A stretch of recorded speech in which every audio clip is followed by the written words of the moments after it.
You are watching Places. Every Tuesday, we bring you an insightful look into fascinating events from all around the world.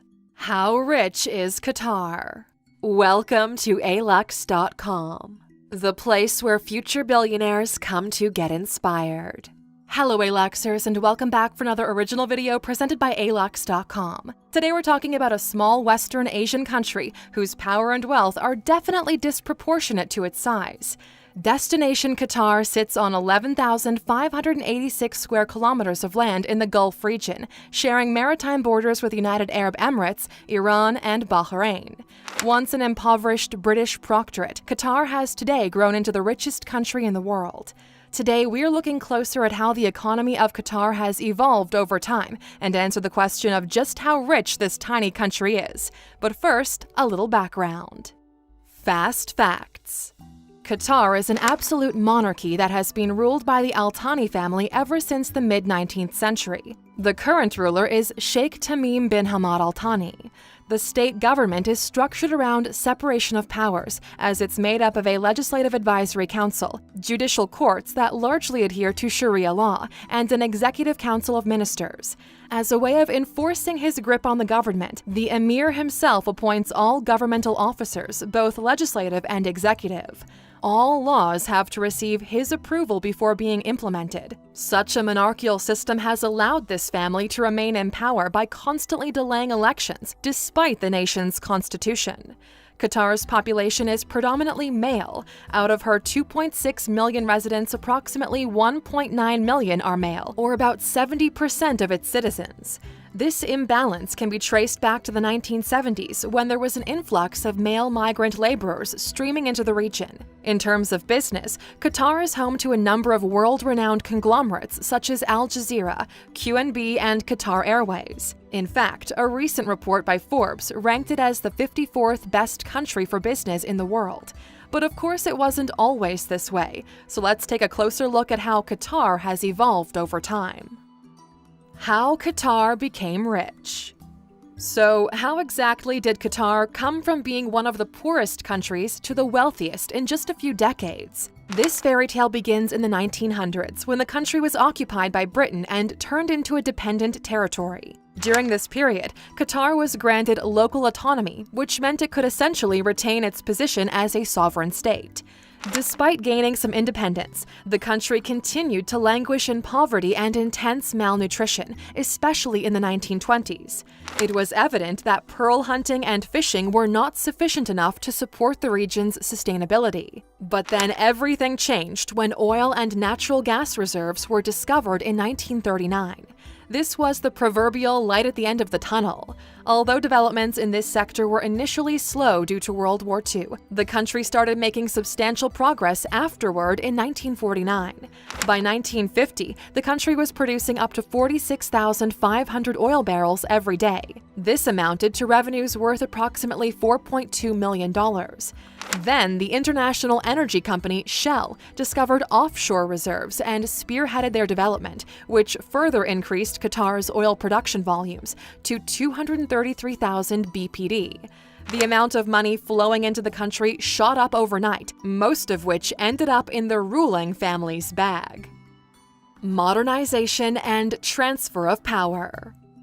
The surge in oil revenues continued well into the 1960s, which meant two things. Intense modernization continued, and the Al Thani family grew in wealth as well as power. Members of the first family gradually took up the majority of the top government positions and were allocated exorbitant allowances by their leader. The country went on to gain full independence from the United Kingdom in 1971. 1 year later, Emir Hamad bin Ali was overthrown by his firstborn son, Khalifa bin Hamad. Khalifa took on a different leadership approach that favored the local residents and not a handful of royal family members, as was the case during his father's regime. Royal allowances were reduced, and expenditures on social amenities such as education, pensions, and housing were increased tenfold. To add to the mix, the largest field of natural gas was discovered at the same time. But since petroleum production was still relatively high, development of this field was postponed. Nonetheless, this discovery helped Qatar join the ranks of Iran and Russia by becoming the largest producer of natural gas and oil, with an estimated 896 trillion cubic feet of energy resources. But this rapid economic growth wasn't without its difficulties.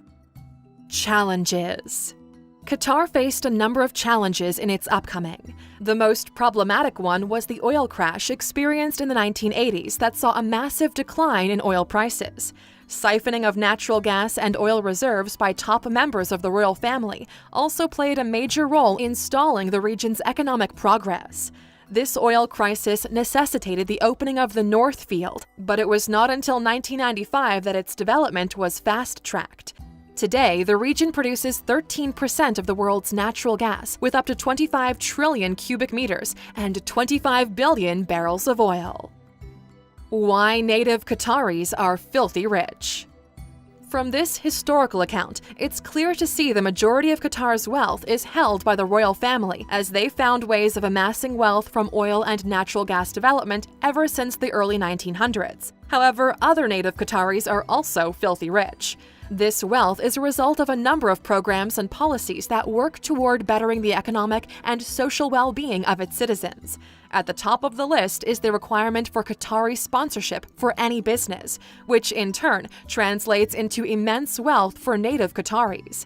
The country's constitution holds that all businesses operating in the region have to be at least 51% owned by a Qatari or a group of Qataris. This creates a business landscape that relies heavily on Qatari names. What's more, being born Qatari usually means being born rich. All family-owned enterprises are retained within the family structure, since wealth is considered to be a family-based asset.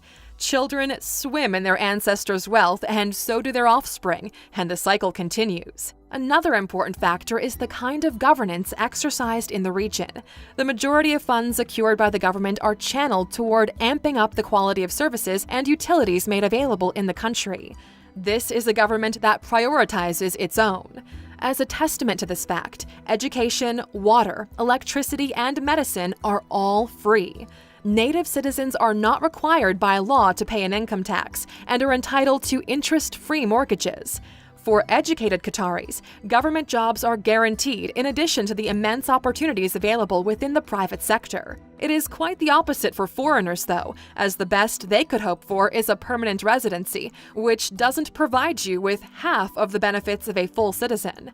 Now that we've covered all of this information, let's get to the question at hand. How rich is Qatar? Whoever said size doesn't matter was definitely talking about Qatar. This country is by far the smallest member state of the high-grossing OPEC countries that export petroleum, but is also the wealthiest of them all. This region has continued to experience unprecedented economic growth, largely due to its thriving natural gas and oil industry, which make up 55% of the nation's overall GDP. Petroleum is another high-income earner for Qatar, with exports valued over $52 billion in 2018. That aside, the country boasts of an impressive 99% employment rate and a per capita GDP of $128,702, higher than any other country in the world, and about 500% higher than the world's average per capita GDP. On the flip side, Qatar's GDP of $357 billion is ranked 50th in the world, but it's a very impressive number for a country having only 2.6 million people. This helps support the high quality of life enjoyed by Qatar residents. Qatar is also ranked as one of the countries with the highest density of millionaires. A 2014 study by the Bolton Consulting Group shows that 1,050 of every 6,000 households in Qatar were worth $1 million or higher. When it comes to ultra-high net worth individuals, this region is ranked 6th in the world. This means there's a considerably high number of people worth $100 million or higher, as well as basic millionaires, which further translates into the country's overall wealth. Additionally, it's impossible to overlook the Qatar Investment Authority when speaking of the nation's abundance of wealth. It's ranked as the 12th richest sovereign wealth fund in the world, with assets amounting to $115 billion. Set up back in 2005, this body specializes in foreign investments and is responsible for the country's GDP per capita. With billions in gas and oil surpluses, the QIA has made numerous profitable investments for Qatar in Europe, Asia Pacific, and the United States. As of 2016, it was the largest investor in Glencoe and a major stakeholder in Rosneft, an oil conglomerate owned by the Russian government. It's also a major player in Turkey's and Brazil's poultry industry, with shares valued at a whopping $470 million. You can find so much more about this fascinating country by watching our video, The 15 Things You Didn't Know About Qatar. Just click in the top right corner to check it out. Conclusion. There's no doubt that Qatar qualifies as the richest nation in the world primarily due to its vast wealth of natural resources, mainly oil and natural gas. Qatar's oil exploration industry is one of the most advanced, as it accounts for 85% of the total export earnings, 70% of revenue earned by the government, and 60% of the GDP. However, self-love and good governance have also helped this prestigious region to come out on top economically speaking. Its economic strength has turned this country into a world leader, despite it only being about half the size of the small state of New Jersey. Qatar appears to be on an upward trajectory, with no end in sight for its prosperity. Question. Now that we're wrapping this topic up, we'd like to know, do you think Qatar should reform their business policies to be more welcoming to foreigners, or not? Let us know what you think in the comments. And of course, we appreciate you sticking with us, and to show that appreciation, here's a bonus fact just for you. Qatar is the biggest landlord in London, bigger than the Queen, with properties worth $51 billion in the European city. This includes properties like the Olympic Village, Harrods, Canary Wharf, Shard, and the Chelsea Barracks. Thank you for spending some time with us, Aluxers. Make sure to subscribe so you never miss another video. We also handpicked these videos for you to watch next. As always, the conversation continues on social media. Thanks again, and we can't wait to have you back tomorrow.